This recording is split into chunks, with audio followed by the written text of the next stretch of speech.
नमस्कार दोस्तों, आपका हमारे YouTube चैनल पर हार्दिक स्वागत है। आशा करता हूं कि आप ठीक होंगे। तो दोस्तों, जैसा कि आप जानते हो कि हम इस YouTube चैनल पर इतिहास का अध्ययन कर रहे हैं।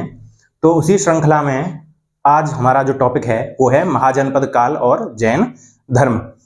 तो महाजनपद काल पढ़ने से पहले हमें ये पता होना चाहिए कि महाजनपद कहते किसको थे। देखिए, जैसे वर्तमान भारत में जो राज्य है ना, उसी प्रकार प्राचीन भारत में, जिसको आर्यावर्त कहते थे, उस समय राज्यों को महाजनपद के नाम से जाना जाता था, है ना। इन्हीं महाजनपदों का उल्लेख रामायण में भी मिलता है, महाभारत में भी मिलता है, और बौद्ध धर्म के आसपास जो समय था उस समय भी मिलता है। तो हम वर्तमान में जिन महाजनपदों का अध्ययन करेंगे, ये बौद्ध धर्म के आसपास जो महाजनपद थे उनके बारे में अध्ययन करेंगे। तो आइए देखते हैं। हाँ, तो देखिए, ईसा से 6वीं शताब्दी पूर्व हमें महाजनपद काल का उल्लेख मिलता है। ये उल्लेख कहाँ मिलता है, किन ग्रंथों में मिलता है? तो ये उल्लेख हमें जैन धर्म और बौद्ध धर्म के ग्रंथों में मिलता है। बौद्ध धर्म के ग्रंथ का नाम क्या है? अंगुत्तर निकाय। और जैन धर्म के ग्रंथों का नाम क्या है?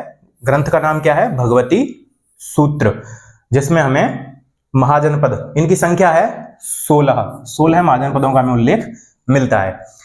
उस समय पर जो प्रमुख महानगर थे उनमें चंपा, वैशाली, साकेत, कौशांबी, वाराणसी इत्यादि थे। ठीक है। उस समय पर देखो, जो विनिमय प्रणाली थी वो मुद्राओं पर आधारित हो गई थी, है ना। इससे पहले वस्तु विनिमय था, लेकिन यहाँ पर मुद्रा विनिमय का प्रचलन प्रारंभ हो चुका था, है ना। शासन प्रणाली देखो दो प्रकार की थी। कुछ राज्यों में राजतंत्रात्मक शासन प्रणाली थी और कुछ में गणतंत्रात्मक राज शासन प्रणाली थी, है ना। और ये जो महाजनपद काल था, ये नगरीय क्रांति और धार्मिक क्रांति का काल था। क्यों? क्योंकि इससे प्राचीन जो सभ्यताएं थी वो ग्रामीण थी, परंतु महाजनपद काल में ये सभ्यताएं नगरीय होने लगी, है ना। और धार्मिक क्रांति का काल इसलिए था क्योंकि इसी समय पर प्रमुख जैन धर्म और बौद्ध धर्मों का उदय हुआ था। ठीक है, आगे देखते हैं। देखिए, ये 16 महाजनपद हैं यहाँ पर, है ना। इनमें हमें यहाँ पर ये महाजनपद दिए हुए हैं, इधर राजधानियां इनकी, और वर्तमान समय में वो क्षेत्र कहां पर आते हैं ये उनका उल्लेख है। तो पहला देखते हैं, अंग महाजनपद जो है उसकी राजधानी थी चंपा, जो कि वर्तमान मुंगेर और भागलपुर, ये बिहार के अंतर्गत आते हैं, वहां पर है।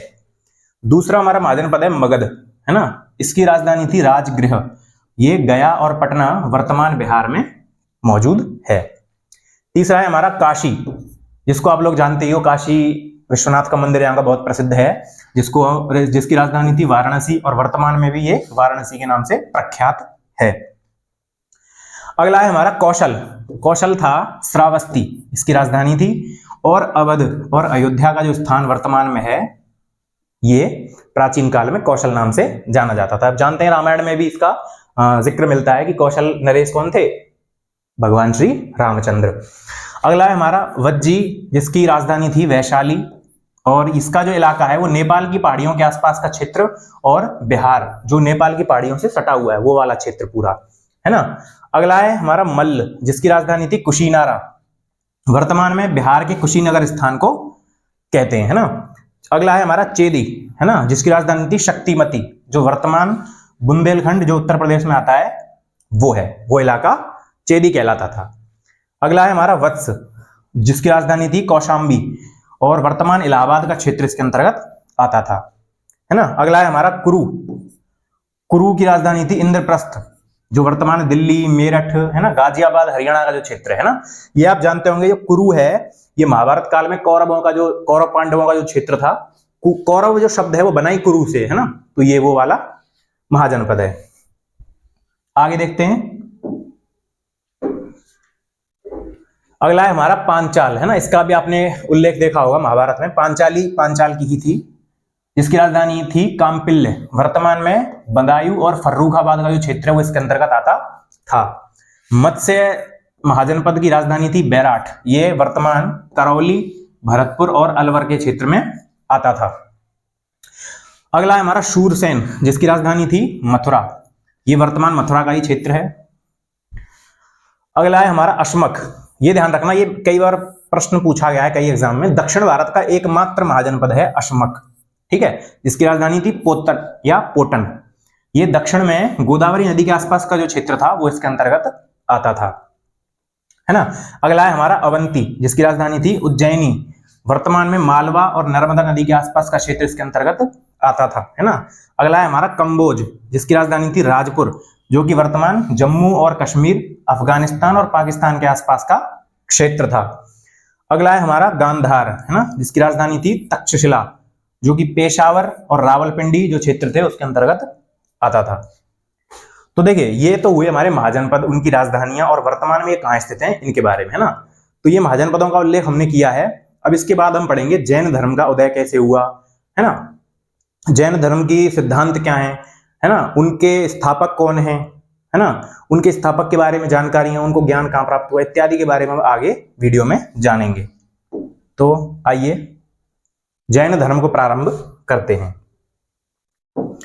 देखिए जैन धर्म, है ना, जैन धर्म में 24 तीर्थंकरों का उल्लेख मिलता है। जैसे सनातन धर्म या हिंदू धर्म में हम विष्णु भगवान के 10 अवतार मानते हैं ना, उसी प्रकार ये अपने गुरुओं को तीर्थंकर कहते थे। और इनके जो तीर्थंकरों की संख्या है वो 24 है ना, जिसमें प्रथम तीर्थंकर हैं वो हैं ऋषभदेव, है ना, ऋषभदेव। और अंतिम जो तीर्थंकर हैं जिनका प्रादुर्भाव इसी कलयुग में हुआ है वो हैं महावीर स्वामी। इन्होंने ही इस जैन धर्म की शिक्षा को जन जन तक पहुंचाया था, ठीक है ना।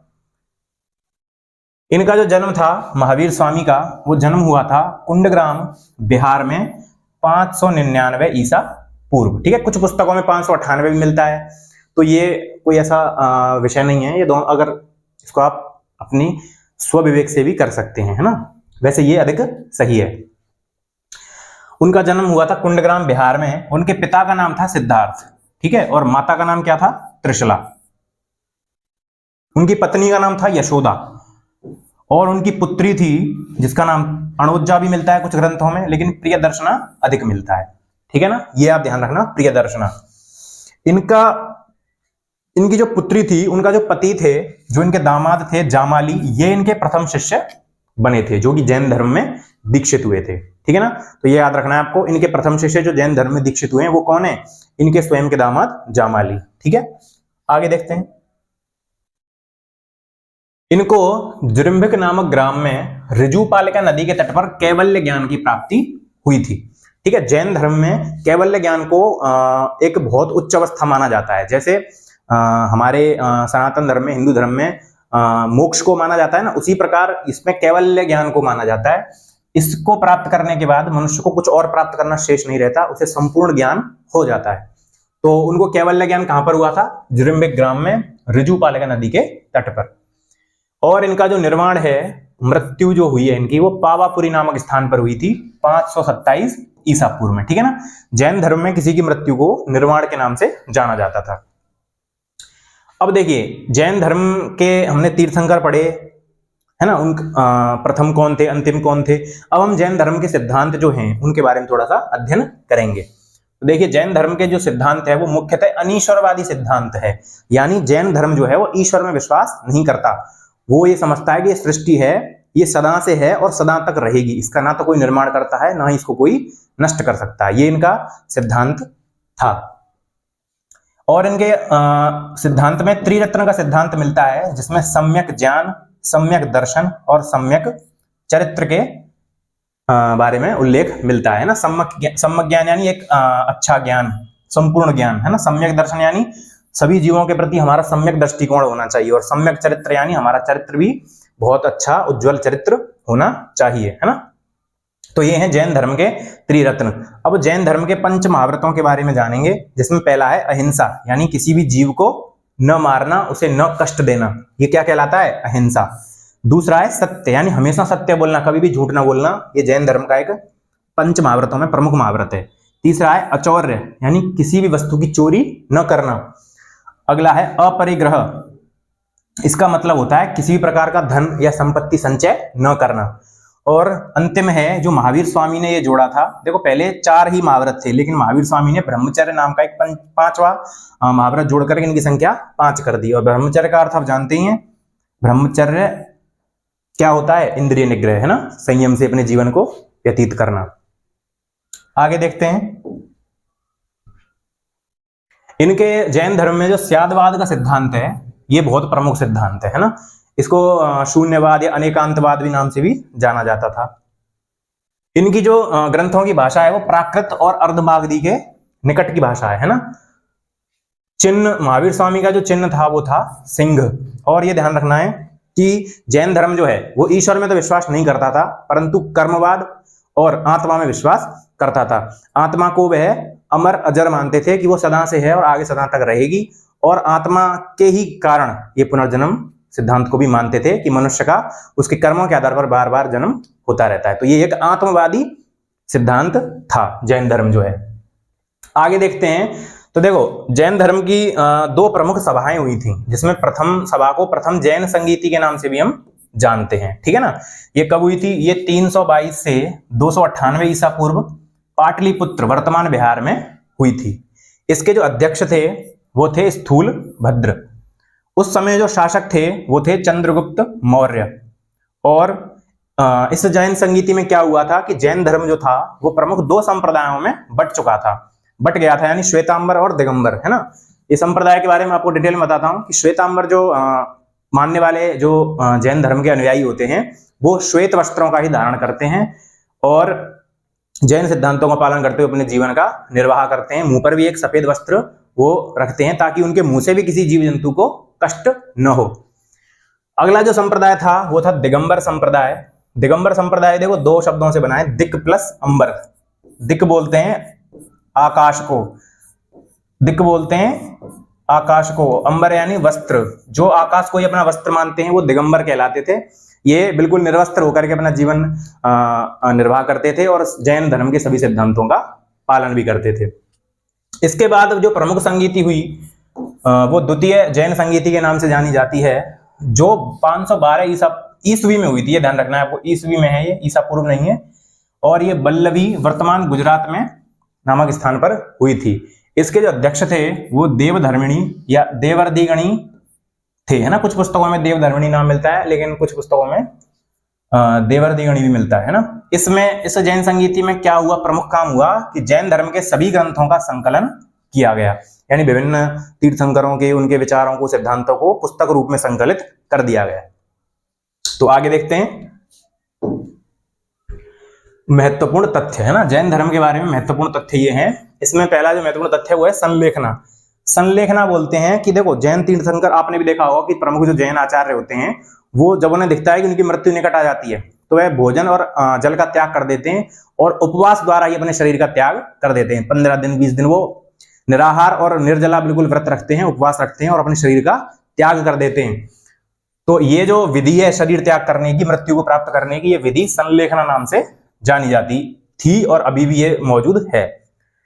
गंधर्व नाम का उल्लेख मिलता है, गंधर्व का उल्लेख ग्रंथों में। वो थे महावीर स्वामी के प्रथम जो 11 शिष्य बने थे, उनको ही गंधर्व के नाम से जाना जाता है। इनके जो 14 प्रमुख ग्रंथ हैं उनको 14 पूर्व के नाम से भी जाना जाता है ना। पूर्व यानी जैन धर्म के ग्रंथ। और देखो इनको आगम भी कहते थे, ठीक है ना। आगम भी क्या है, जो जैन सिद्धांतों के ग्रंथ थे उनको आगम भी कहते थे। अब देखो जैन धर्म को स्वीकार करने वाले शासक कौन कौन थे, तो उसमें खारवेल थे, उदयन नाम के शासक थे, बिंबिसार भी थे, अजातशत्रु भी थे, चंद्रगुप्त मौर्य तो थे ही, और बिंदुसार भी थे। तो ये था हमारे जैन धर्म के बारे में डिटेल एक वीडियो था। तो देखिए जैन धर्म जो था वो मुख्य रूप से अहिंसा पर विचार करने वाला एक धर्म था, यानी वो किसी भी प्रकार से जीवों को कष्ट न पहुंचे, वो हर संभव प्रयास उसके लिए करते रहते थे। तो आशा करता हूं आपको हमारा कंटेंट अच्छा लगा होगा। अगर आपको हमारा कंटेंट अच्छा लगा है तो हमारे चैनल को लाइक करें, सब्सक्राइब करें और शेयर करें। धन्यवाद। हाँ, तो एक महत्वपूर्ण सूचना ये और है कि देखो आप भी जानते हो कि सभी कुछ चीजें जो हैं वो वीडियो में नहीं पढ़ाई जा सकती है ना। तो कुछ वीडियो के जो टॉपिक्स, जो पॉइंट बिंदु रह गए हैं, महत्वपूर्ण बिंदु, वो हमने नोट्स में आपको प्रोवाइड कराएंगे उनको। वो आपको हमारे चैनल के कम्युनिटी पोस्ट में भी मिल सकते हैं और इस वीडियो के लिंक में आपको हमारे वीडियो के नीचे डिस्क्रिप्शन में लिंक आपको मिलेगी हमारे टेलीग्राम चैनल की। वहां पर आप जाकर के इस जैन धर्म और इससे पूर्व जो सिंधु घाटी सभ्यता और वैदिक सभ्यता है उनके नोट्स भी आपको हमारे टेलीग्राम चैनल पर मिल जाएंगे। धन्यवाद।